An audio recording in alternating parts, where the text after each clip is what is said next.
Good morning, everybody. Hello, Ms. Pam. Thank you all for coming this morning. I think some folks are still on spring break. Some may have just gotten back.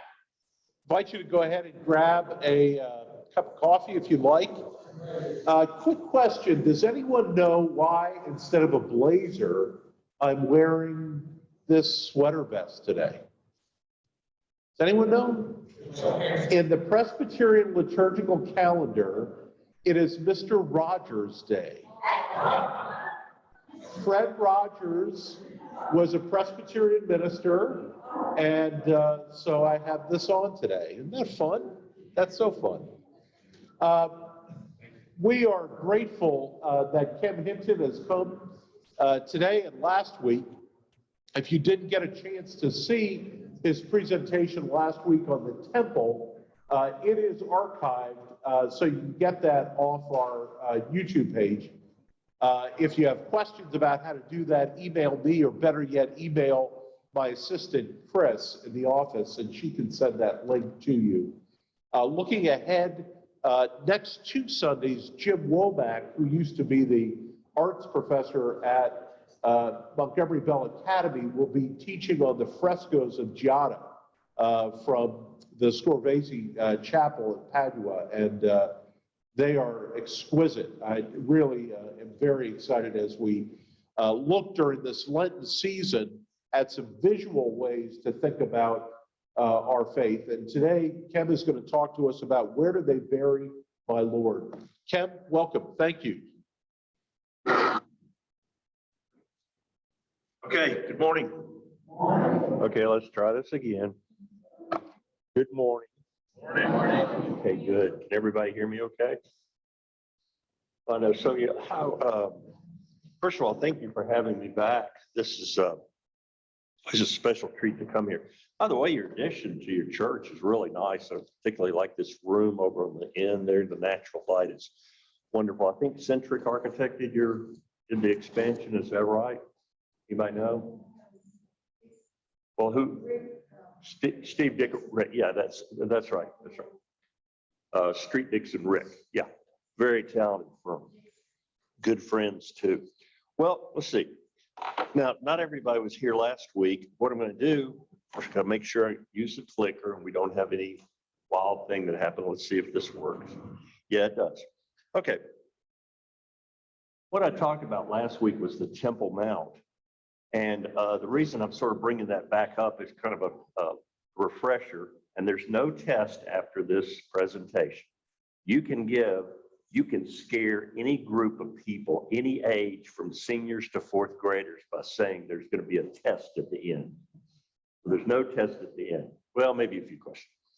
Anyway, what I want to discuss is, in the Bible, of course, Jesus visits this temple. So I want to talk briefly about it, because that's what I covered last week. And then, where was he crucified? And then, where was he buried? Temple Mount, I talked at length about last week. The most recognizable sort of plateau in the very eastern part of the old city of Jerusalem. That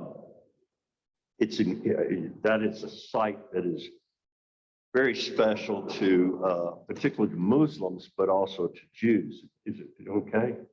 Everybody hear me okay? Better? It's better? Great. Don't we like the tech guys? The tech guys make all the difference. Thank you so much. Sorry. That's good. Good. Okay, and it's better? Better? Oh, okay. Whoa. That's Steve Horrell. I'm going to knock him. Mr. Wiley, I'm going to knock him back over here. Pam, you just grab him, okay? He goes back. And last week I talked about the fact that the Temple Mount honors an important stone called the Rock of Sacrifice, and upon which that rock, which according to some historians is where Isaac was almost sacrificed by Abraham, that rock became the location of Solomon's temple.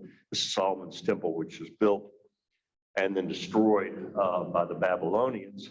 they came back and built a second temple. This is called Zerubbabel's temple, which was a modest structure. This was after the exile. The Jews came back into Jerusalem and sort of reestablished their control and everything. And then along comes Herod. And I went over this last week, but just very briefly, that Solomon had the first temple was built on top of this rock, on top of a hillside in the part of Jerusalem near where King David had his palace. The second temple was built when they came back after the exile. It was modest, very modest compared to the first temple. And there were repairs by the Maccabees, and then Herod completely changed the Temple Mount by making an enormous plateau. It was a man-made acropolis and building these incredibly large stones along the periphery. Now, what exists today is the Dome of the Rock. That's kind of that's the situation we have now. And the Temple Mount was destroyed, parts of it were destroyed during the Crusades, and the temple itself had been destroyed. So what we're going to do is come back and talk about the temple itself, the last image, which is the Temple Mount. I remember reading in architectural journals or architecture history book when I went to UT for School of Architecture. I thought, well, where is the temple? It's in the Bible. Where, it's not in any architectural history books. I thought, well, that's crazy. It's mentioned in the Bible. What's the deal? Well, it's because they're not quite sure that it ever existed or existed in the form. But according to historians, noted historians of the time, it did exist, and it was fantastic. It was the tallest structure in the Eastern Roman Empire. Unbelievable. And this temple, greatly enlarged by Herod the Great, this was the temple that Jesus saw, whatever its configuration. We know a lot about the temple and its environments because of this historian, Josephus, first century Jewish historian that kind of got along well with everybody, and he tried to suck up to people, and he was allowed to witness and document so many of the things that happened, particularly the destruction of the temple by the Romans, by Titus. But this may have been the scene that Jesus saw when he actually came to the temple and went up on the top plateau, this enormous building. As I mentioned last week, the original temple had the Ark of the Covenant in. That temple had been destroyed by the Babylonians.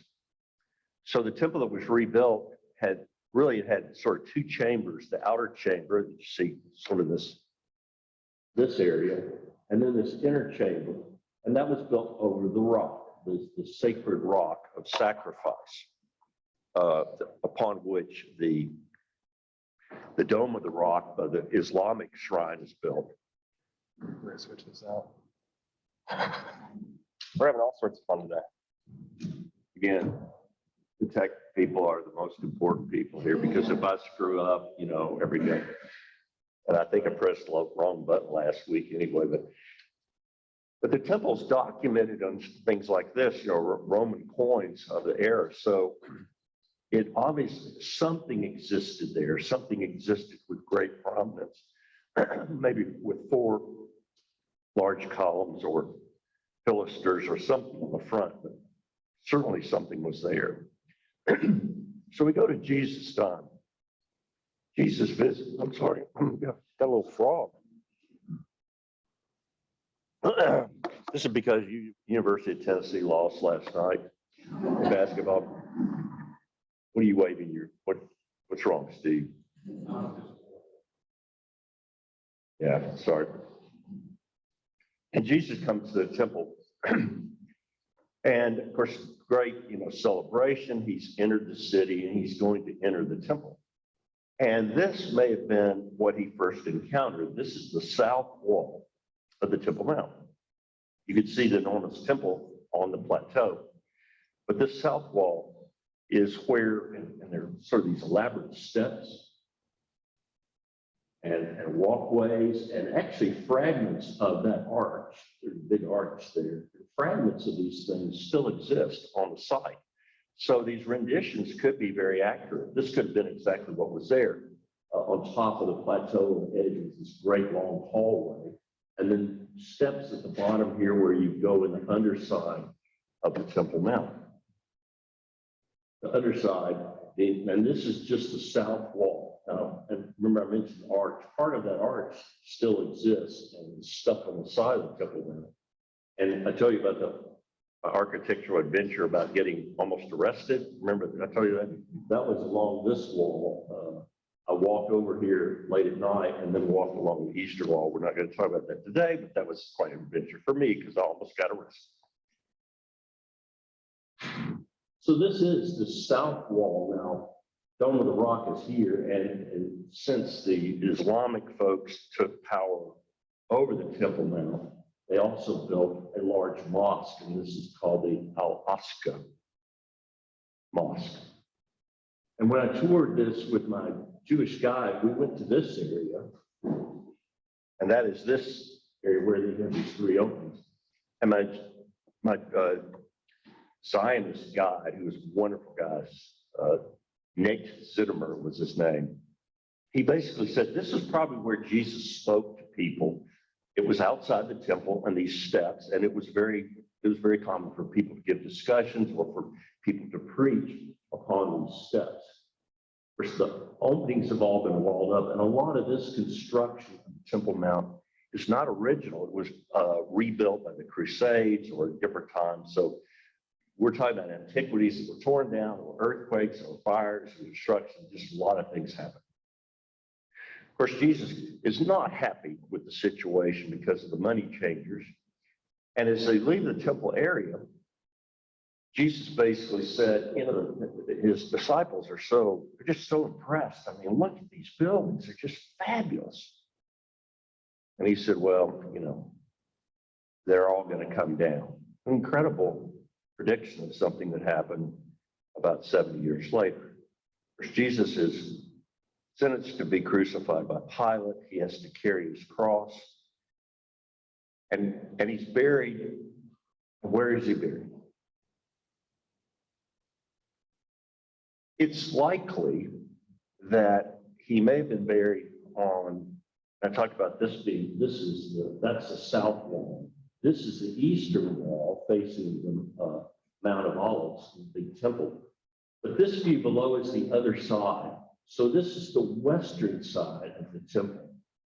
And part of it is revered by Jews, and it's called the Western Wall. And it's that fragment of the wall that remains there.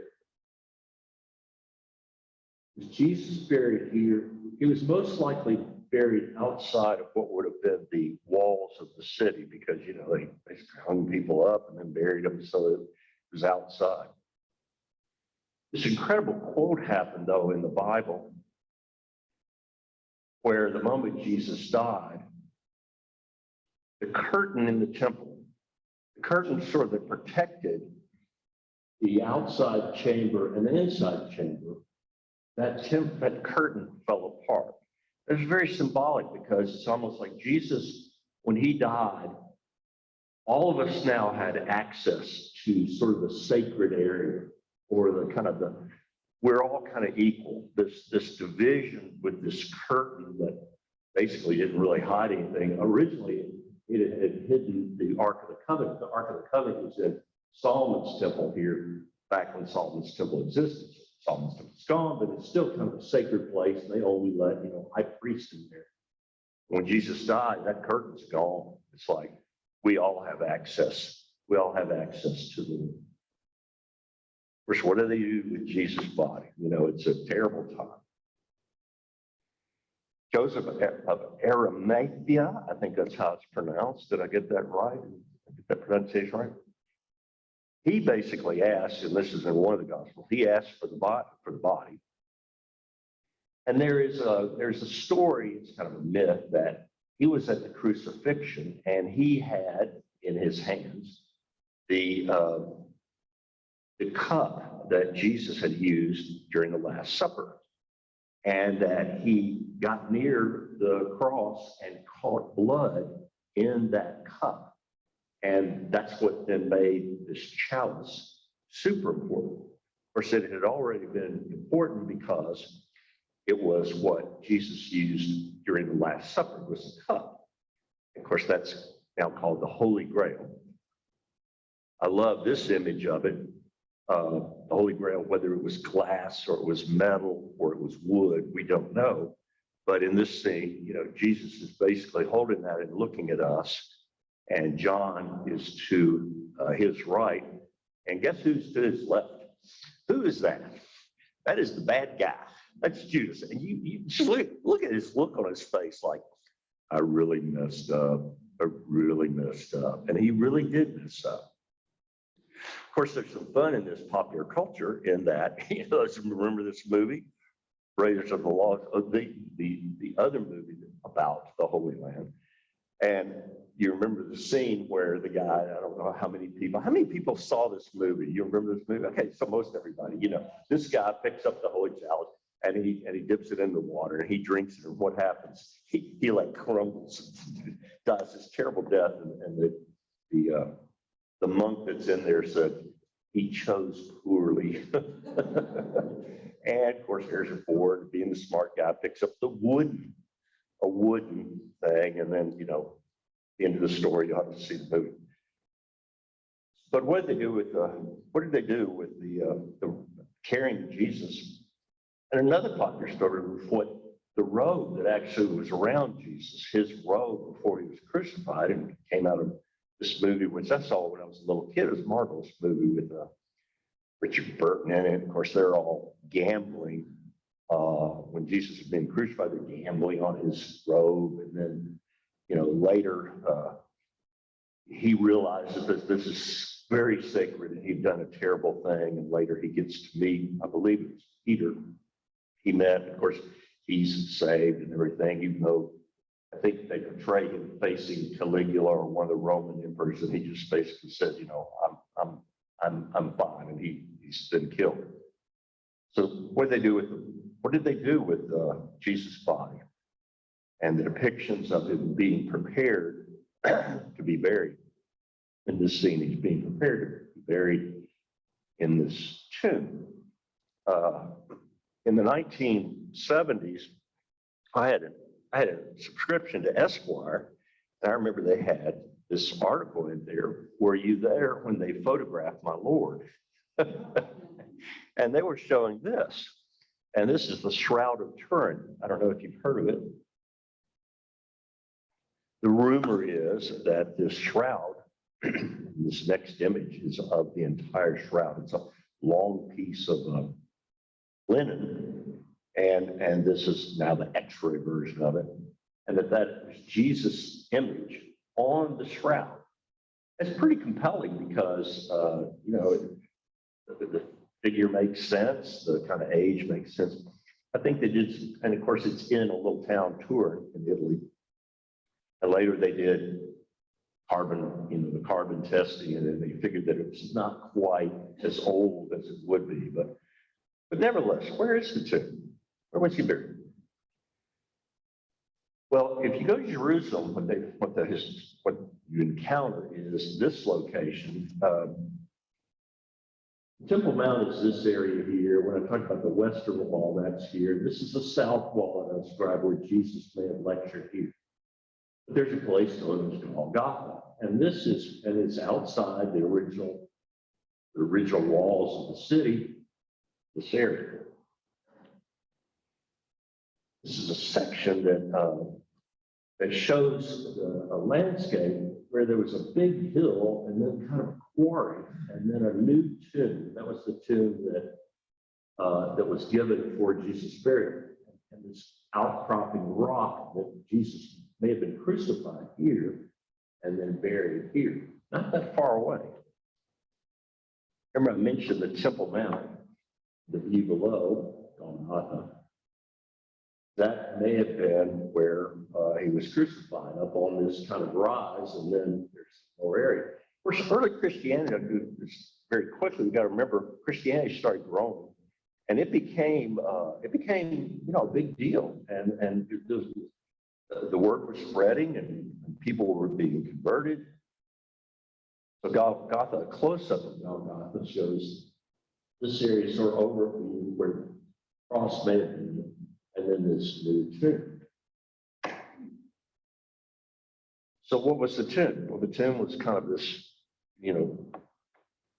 back area tomb, and then this sort of front area, and the body was laid on this ledge, just cut stone. And so we're talking about, let's talk about AD 30 or thereabouts. Well, the persecution begins on Christians, and it's kind of like, because they're remembering where the cross was, they're remembering where he arose.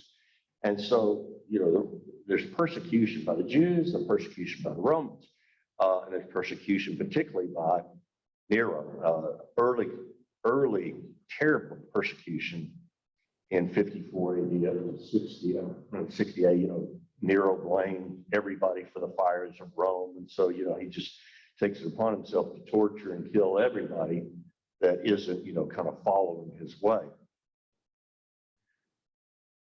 Jesus had forecasted that the temple is going to be destroyed. Of course, that does happen under Titus. Titus is a Roman commander. He's the son of the emperor, and this happened a lot where the emperor would have sons and sends his son to have to deal with the worst situation and take command of it. And if you're successful, come back to Rome, and we'll give you great honors and everything. Well, Titus does that. The Romans are so sick and tired of dealing with the Jews, not so much the Christians or the Jews. They're dealing with Jews that are revolting. They want Roman control of the temple gone. They're just fed up with it. Get out of here. And so, they kill Roman officers.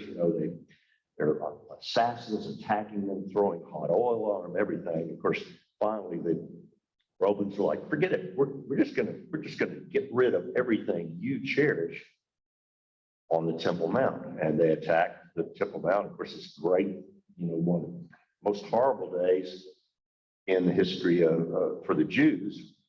And so the Temple Mount, which I showed last week, this whole area becomes this, it's just completely destroyed. It doesn't make sense to me that they did that, because the Herod's temple was a very tall and imposing structure, and it seems like they would want to capture it, not destroy it.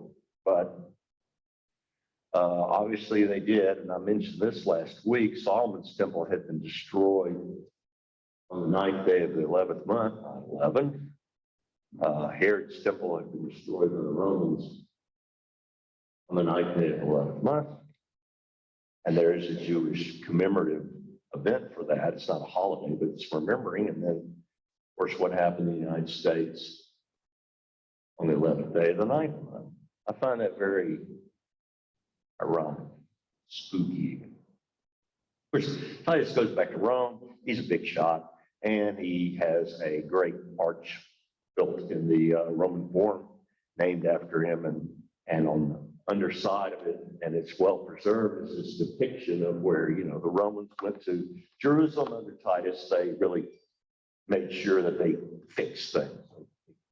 They fixed things, and then they brought back part of the temple, and they also brought back a lot of Jews as prisoners, particularly men, to help build this thing, which was, Colosseum was built with Jewish slaves. All of this is documented by Josephus, who also mentioned earlier, and these are different copies of the book. This is the most recent copy. It's a fascinating book in that it talks about how horrible the events were that led to the destruction of the temple. And remember what I mentioned, this was such a glorious thing. And imagine that this glorious thing just then became just a rubble. Of course, at the same time, the Jews were basically dispersed all the way around the world. The diaspora, I think is what it's called. But meanwhile, Christianity was still growing. Let me go back a little. I mentioned the Western Wall earlier. That is this section of the wall, and Jews go there to pray for the return of Herod's temple, or the original temple. This is a better scene. The Temple Mount, of course, this area with the Islamic shrine that is built over, supposedly over where Herod's temple and Solomon's temple was located.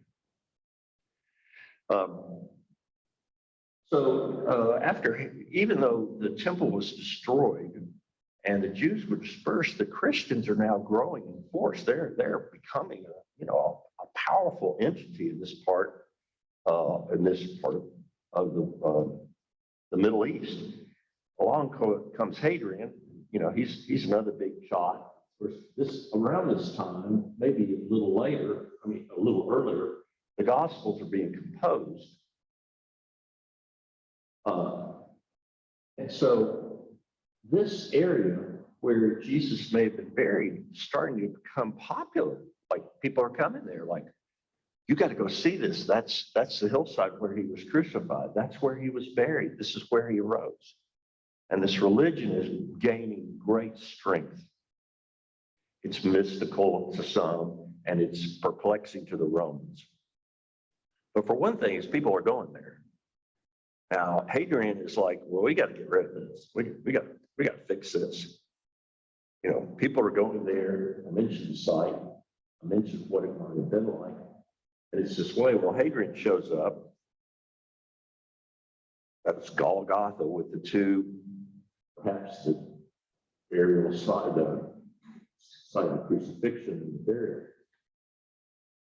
And so Hadrian shows up and he said, we're going to take care of this. And I mentioned looking inside the chamber. This is that area, this burial chamber.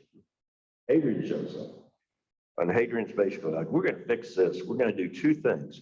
First of all, the Temple Mount, where the large Herod's temple had been built, he's going to build a temple to Jupiter on that site. And then he's going to take care of the Christian site by building a temple to Aphrodite, like to lust and to, that stuff. And so he builds on the Temple Mount. Remember, most of it's been destroyed. He builds a new temple there. There's conjecture on what he actually built.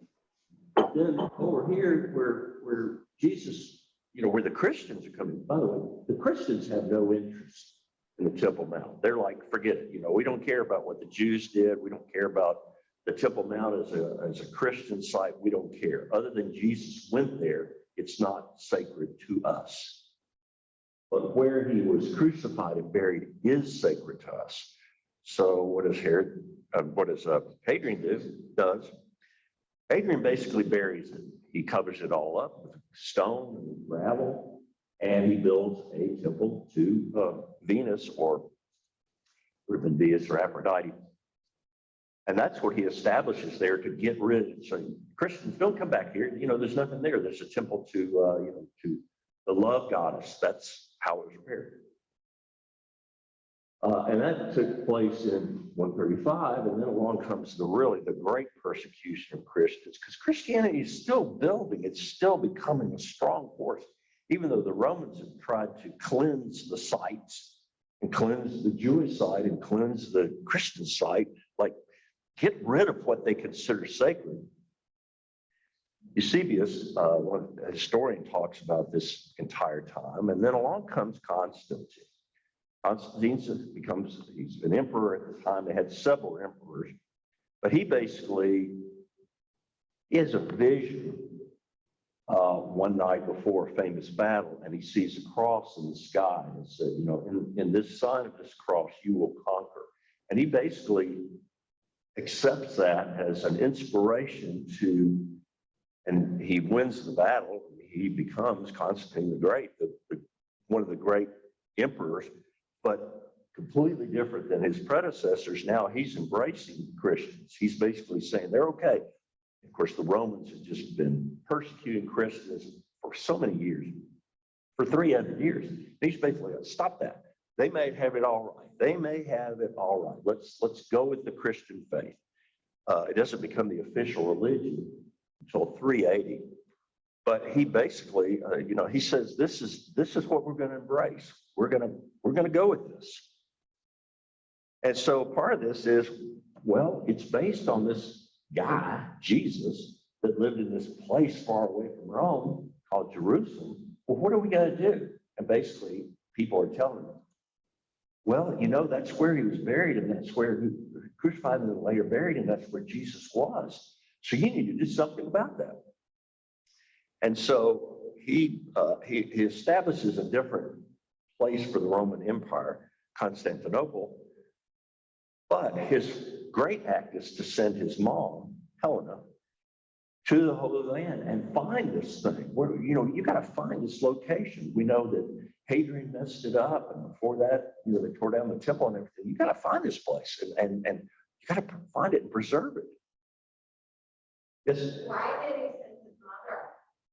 I don't know, other than she knew what to do. I guess maybe it would go back to my wife's not here, and she would say, well, if you want something done, send a woman, right? Helena was, of course, she's depicted as young person. She's probably a lot older, but she's the emperor's mom. And she has power, and she has the legions with her.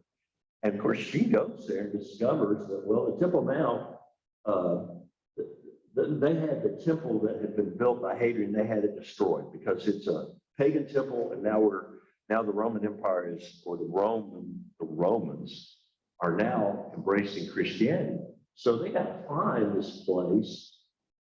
Of course, everybody says, well, it's over there. It's underneath the temple that Hadrian built. So basically, Helen orders them to tear down this temple. Go back a second. Yeah, she basically says, we're going to tear this down because, and we're going to discover where Jesus may have been buried underneath all this rubble, where he was crucified, and then where he was buried. And so they build this, the Holy Sepulchre, and it has two main components. It has an area that remembers the hillside, the outcropping, and I'll show you that. It's a little raised area. And then it also honors the tomb, and that's within this dome structure. And this is a church of the Holy Sepulchre. Hadrian's thing is torn up. This is excavated, and basically they build this enormous Christian church there. It has a dome at one end, and the dome is above where they believe Jesus' tomb was located. But then they also built something called a basilica. Now, none of this is there. It's all gone. But this would have been, don't you wish this was still there? Because you could see the architectural power of this great place of worship. And then people would go over and see where the tomb is. Originally, it's open in the sky. And this was what we would call Helena's, the Holy Sepulchre Church that was originally built. I mentioned about the Temple Mount, and here's the Holy Sepulchre now. As opposed to it being in this big courtyard with this big, long basilica in front of it, it's not. It's kind of scrunched in with all these structures around it. So when you get there, it's not dramatic. I kept thinking, this is probably the most important place, physical place in Christianity. And you would think that everything would be cleared around it, be a big plateau and everything. No, it's not that way at all. These features, and it goes through transitions and transitions and transitions. There's fires, there's destruction on part of the Church of Holy Sepulchre by the Muslims. There's an earthquake, but then another thing, and it just goes on and on and on. But the structure today is very different than the one that was originally the big basilica, and then this structure. Now it's a different. It's probably the same sort of general form, and there's an entry hall here, and then there's the place where supposedly Jesus was buried. So when you see pictures of the Holy Sepulchre Church, in the photos, you see this: two domes and a tower. And the entrance is in a plaza that I'll show you in a minute here. That's the big dome. This is the entrance dome. The entrance hallway is here. But you can see everything's surrounded by it. I mean, the building's right up against it. It's just, and so when you get there, it's not overwhelming as a place, sacred place. Of course, their photography shows up in the mid 1800s, and so people start documenting it, and there are great pictures of it. Of course, there are early maps that show the configuration. There's round dome space here, that's where the burial, but Jesus' tomb is located, and then there's a place here where supposedly he was crucified. And then you see these historic images, and the dome has been repaired different times. The one that's there now was the interior of it. The dome was actually changed only a few years before I visited in 20 trouble. This is what you walk up to. There's a big plaza. Okay, and the church is controlled by different entities. Their main doors going into it here. The doors are controlled by a Muslim family. They have the big keys, and this is part of something called the status quo that was established 168 years ago. It was started 100 years before my birth, the day of my birth in 1954. It was established in 1854 so people would get along. They're going to have a status quo, and that would allow different parts of Christianity to exist and to get along. You know, just you got to get along. They don't like each other. They don't like each other a lot, especially the Greek Orthodox. They don't like Catholics and Protestants. You know, you see the list there. I don't see Protestant church or Methodist or Presbyterian located listed because, I mean, we can get in, but we are not. You know, we're not of the true faith. These are the folks of the true faith, and they control the building, and they get to use it in different times. Like I think 1 hour the Catholics get it, another hour the Coptics get it, or whatever. And the Ethiopians, there are 2 or 3 of them that live on the roof of the church. I remember seeing their little space. It's like a stone hut, but it had wiring, and it had a little a TV dish. They're all over Jerusalem. So funny because these ancient structures have technology. But the most funny thing is this. Now, I mentioned the status quo in 1854. It's like this edict came down from above. You have to get along. Okay, we'll all get along. Well, what is this ladder? This ladder that's in all these older folks, you barely see it. They can't agree on why this ladder is there, what it's for, so they don't move it.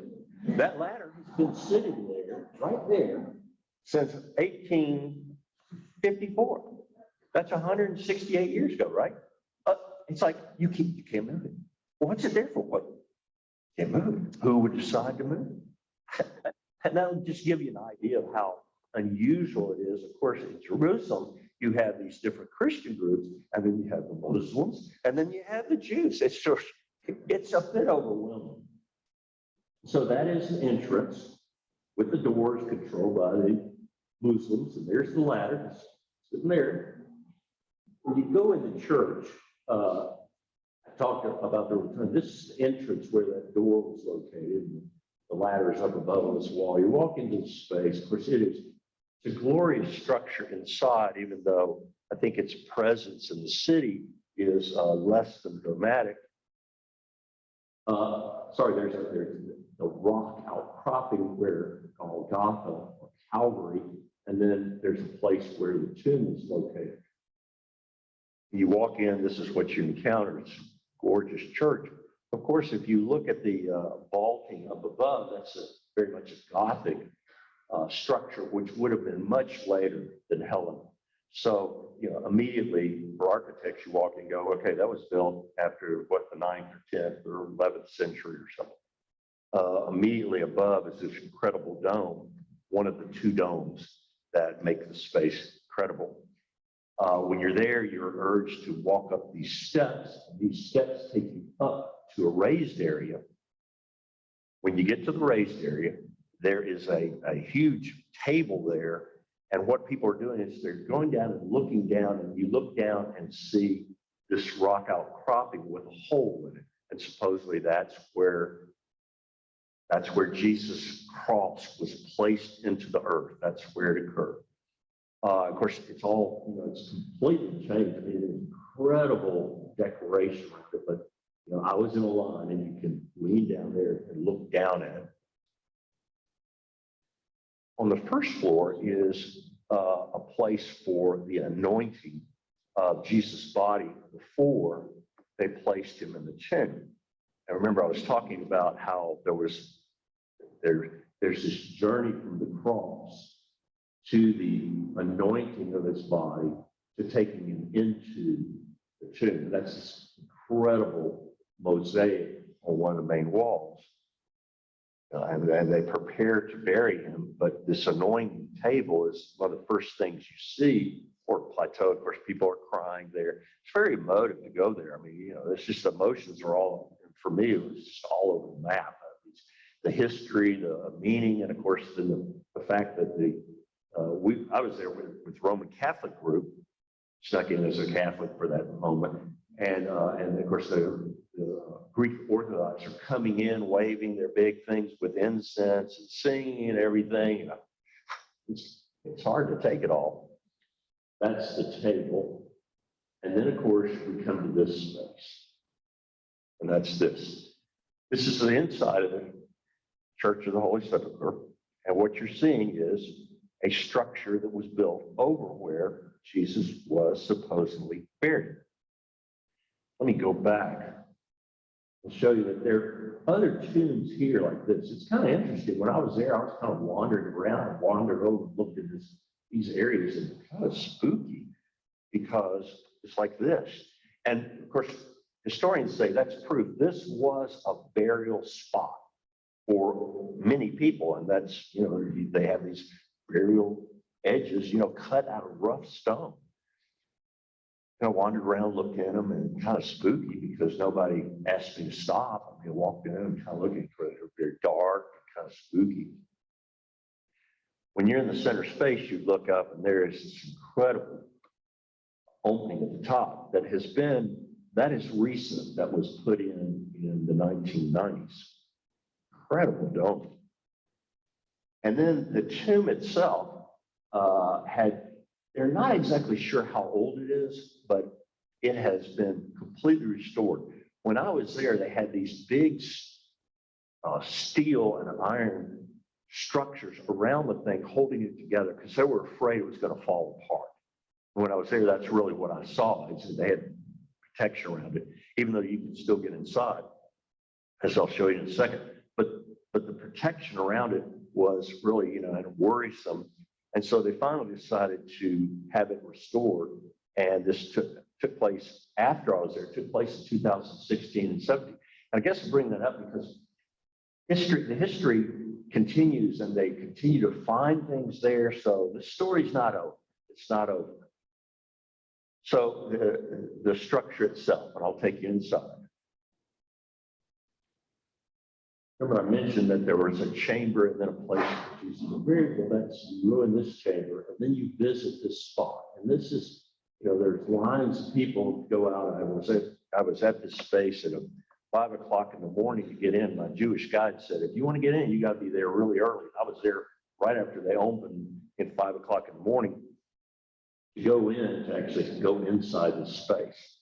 And so there are people who go through gates, where there's usually a line. There weren't that many people when I was there, but people go into the first chamber, which is this, and then they step into the chamber.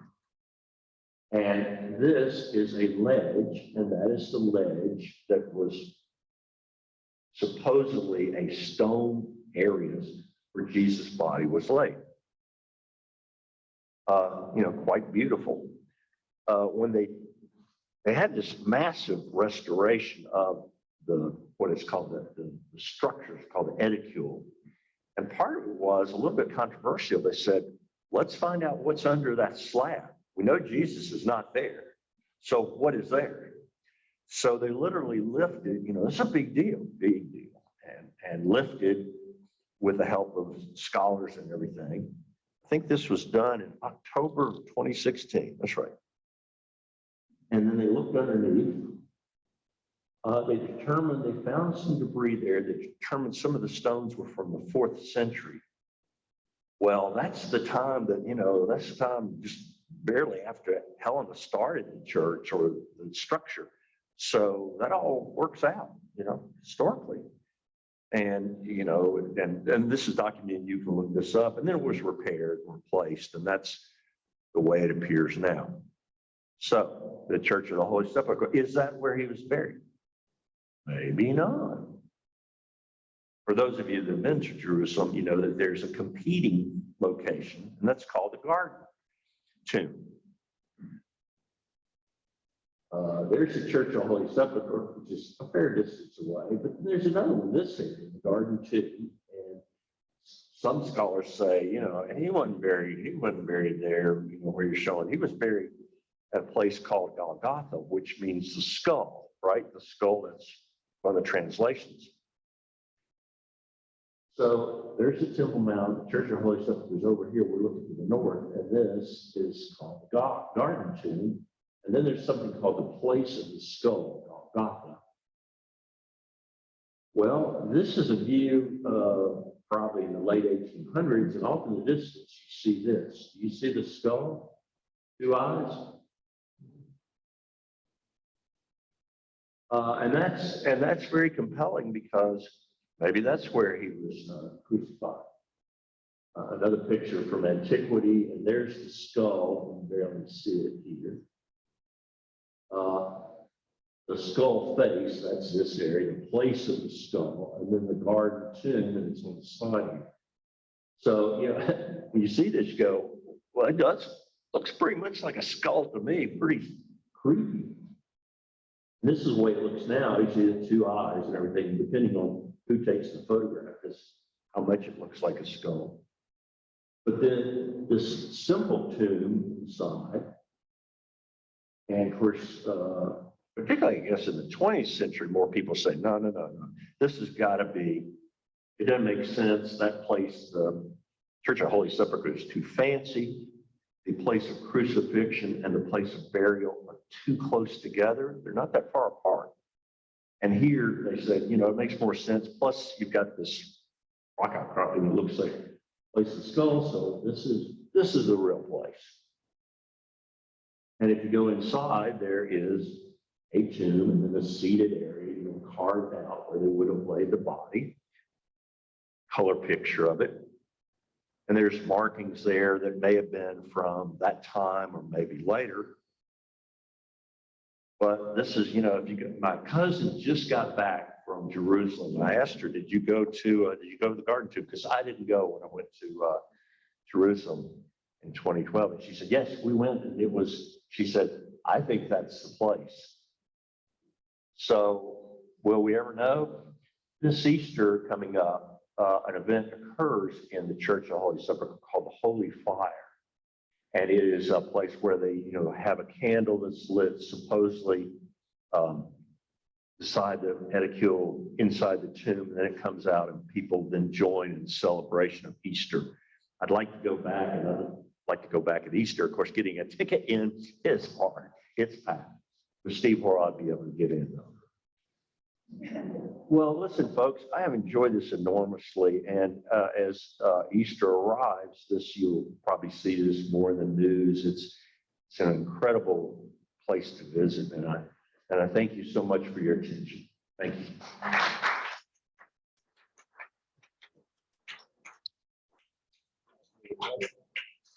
Any question? Different size buildings here. You mentioned that the temple in ancient times was huge. How do we understand scale? Huge and solid temple, would that be 3 or 5 stories high, like smaller buildings? Well, Solomon's temple was not that big, the first temple. Herod's was like 3 times or 4 times as tall. It's just enormous temple. How high would that be? 100 feet. Whereas probably Solomon's temple was maybe, actually, the Bible is full of dimensions. All the dimensions of the temple are in the Bible, how big it was, how tall it was, everything. And I haven't memorized that, but as I remember, Solomon's temple was probably like 25, maybe 30 feet tall. I mean, of course, it was incredibly embellished inside. But Herod's temple was gargantuan compared to that. Of course, there was no Ark of the Covenant because that got somehow erased a long time ago. And so in comparison with this building, this is kind of midway between, I think this may be like 70 feet tall, this building, the Church of Holy Sepulchre, the dome, it's not quite 100 feet tall, it's maybe 60 or 70 feet tall. Does that answer your question? You're talking about the small building there. How big is the building above it? That's what I'm talking about, 70 feet tall. This thing is, the edicule is probably 25 feet tall, something like that. I mean, it's taller than this ceiling, the little, of course, if you've got the structure, and then you've got, let me go back one. So you've got the structure, and then you've got the little cupola on top, and that may be, that is probably, look at that and guess. That's probably more than 20 feet tall, and then this sticks up, and then the dome above, so. But look it up in Wikipedia or anything, you can find more information. I mean, it's thoroughly documented, and there are a lot of pictures on it. Any other questions? Yes? All the groups agree on how to do the restorations. Say that again, I'm sorry. How did all the groups agree on how to do the various restorations? Oh, that was a problem. And of course, you had to have great unity, but I think they all agreed, we don't want the thing to fall down. So, you know, and basically, I think all they did was they structured it so it wouldn't fall down. And then they cleaned it, which it needed cleaning. It was really dark and dank because, you know, they burn incense in the thing, you know, so it was full of incense was I was there. So cleaning it was really important. I don't think they did anything else than clean. It probably would have been a riot.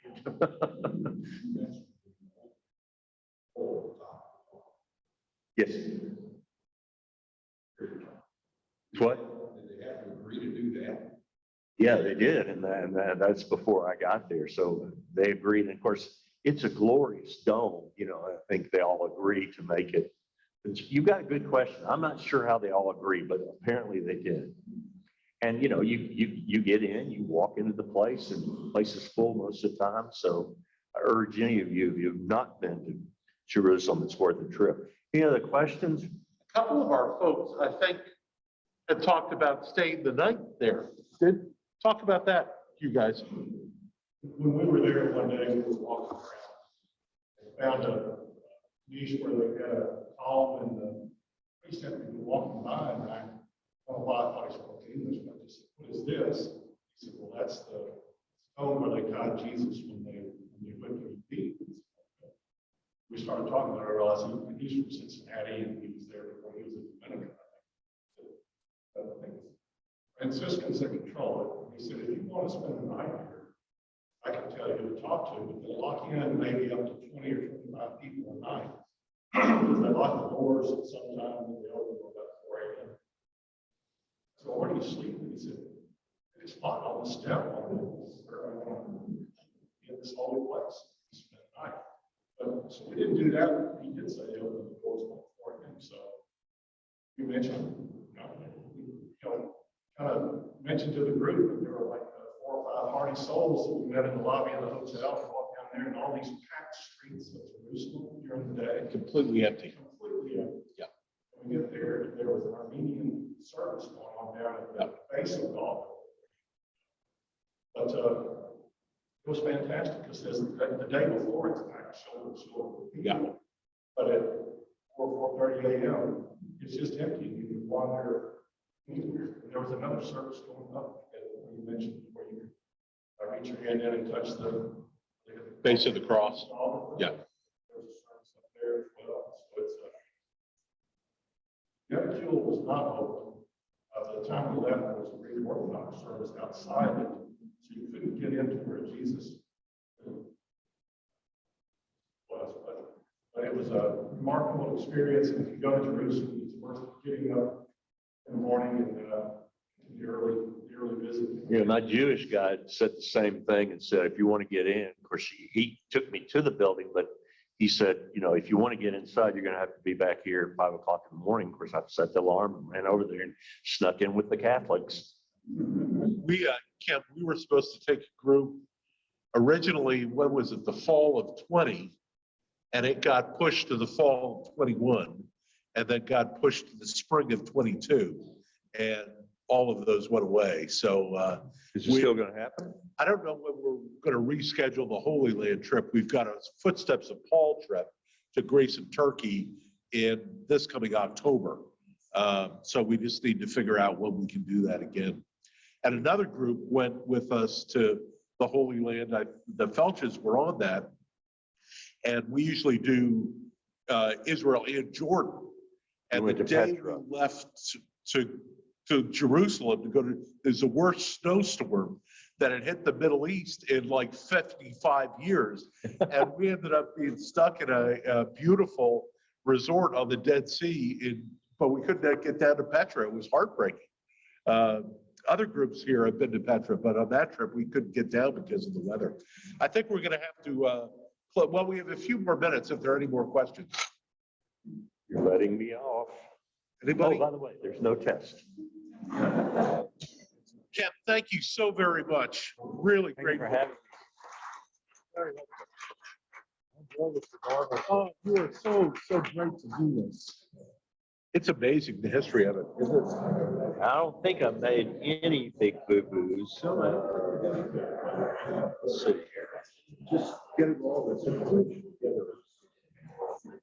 Oh, and let's see, I've got two other shows.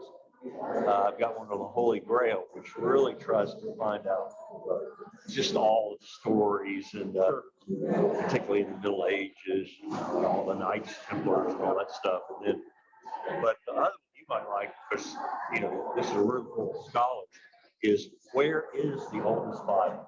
Right.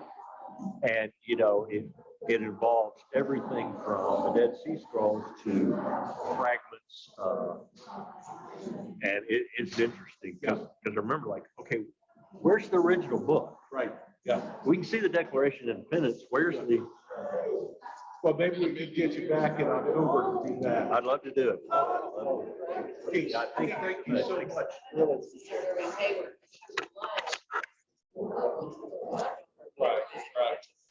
Really. Did I do okay? Yes, you were just wonderful. I'm Beth Phelps. Yeah. And yes, Kim, and I have known you remotely from all the different things. We're friends of Steve and Patty Tuck.